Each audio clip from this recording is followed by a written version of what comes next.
Hello student, कैसे हैं?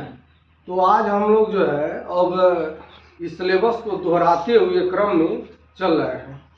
तो इसमें जो भी कठिन प्रश्न रहेंगे आप लोग पूछेंगे, उसको हम लोग दोहराते रहेंगे और वीडियो तो इसमें पढ़ता चला गया है।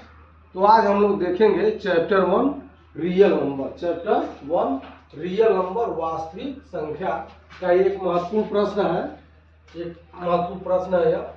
सिद्ध कीजिए कि दो धन करणी में 3 एक अपरिमेय संख्या है। यह सिद्ध करना है।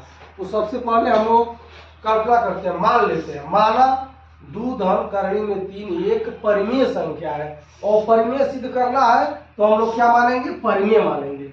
और परिमेय सिद्ध करना है तो क्या हम लोग मानेंगे? परिमेय मानेंगे। तो माना दो धन करणी में 3 बराबर जो है ए बटे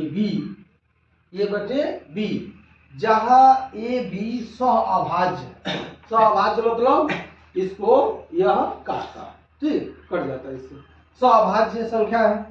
तथा b = नॉट जीरो, b जो है 0 के बराबर नहीं है।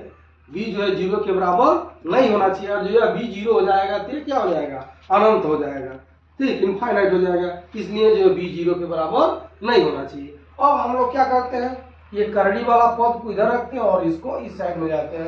ये हो जाएगा करणी में 3 बराबर हो जाएगा a बटे b - 2 हो जाएगा। और यहाँ पर e और b दोनों क्या है? पूर्णांक है। e और b जो है दोनों पूर्णांक है।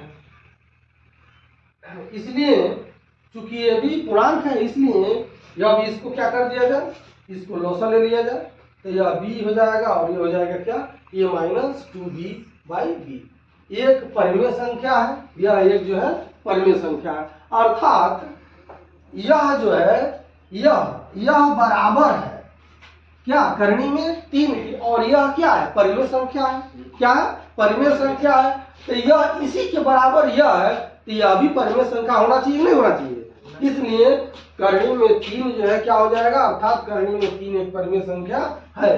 परंतु यहाँ विरोधाभास है कि करणी में 3 जो है एक अपरिमेय संख्या है। करणी में 3 एक अपरिमेय संख्या, अतः दो धन करणी में 3 जो है एक अपरिमेय संख्या है। इस प्रकार यह जो है प्रश्न जो है सॉल्व हो जाता है। Hence proved. अब हम लोग देखेंगे दूसरा प्रश्न है इसमें। कर सिद्ध कीजिए कि करणी में 5 एक अपरिमेय संख्या है। करणी में 5 एक अपरिमेय संख्या। सबसे पहले हम लोग इसको मानेंगे, इसके उल्टा मान लेंगे कि करणी में 5, माना करणी में 5 एक परिमेय संख्या है। क्या मानेंगे? करणी में 5 एक परिमेय संख्या है। इसलिए इसको करणी में 5 को हम लोग a बटे b के रूप में हम लोग लिख सकते हैं, क्योंकि परिमेय संख्या को a बटे b के रूप में लिखा जाता है। तो मान लिया है हम लोगों ने कि करणी में 5 एक परिमेय संख्या, इसलिए करणी में 5 बराबर हो जाएगा a बटे b, जहां a तथा b पूर्णांक है और b = नॉट जीरो, b जो है 0 के बराबर नहीं है।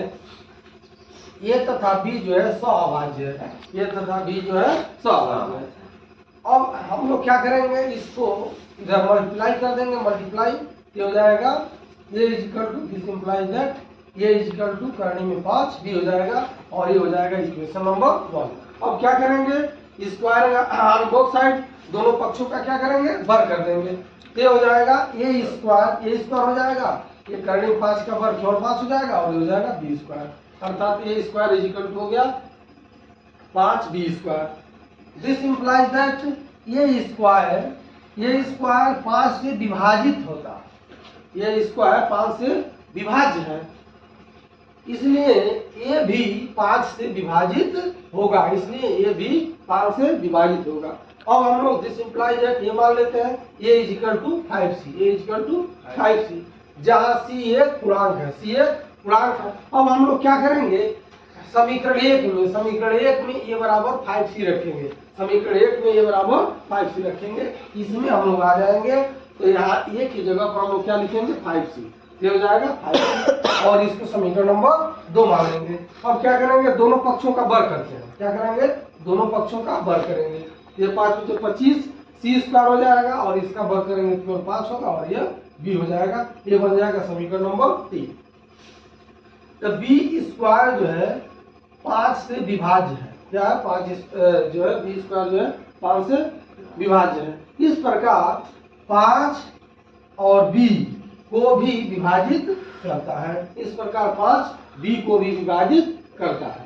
समीकरण 2 और 3 से हमको प्राप्त होता है कि संख्या 5 जो है दोनों संख्याओं ए और बी, दोनों संख्याओं ए और बी को विभाजित करती है। यह 5 जो है ए तथा बी दोनों संख्याओं को क्या करती है?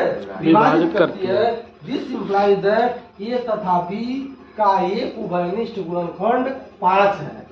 ए और बी का एक उभयनिष्ठ गुणनखंड 5 है। मान लीजिए यह जो है ए को भी 5 विभाजित करती है और बी को भी 5 विभाजित करती है, इसलिए यह 5 जो है इन दोनों ए और बी का एक उभयनिष्ठ गुणनखंड है। तो उभयनिष्ठ गुणनखंड 5 है, इसलिए करणी में 5 एक परिमेय संख्या है। यह हमारी जो परिकल्पना है क्या हो जाती है? गलत सिद्ध हो जाती है। क्या हो जाती है? गलत सिद्ध हो जाती है। इसलिए अतः करणी में 5 एक अपरिमेय संख्या है, यह जो है सिद्ध हो जाता है।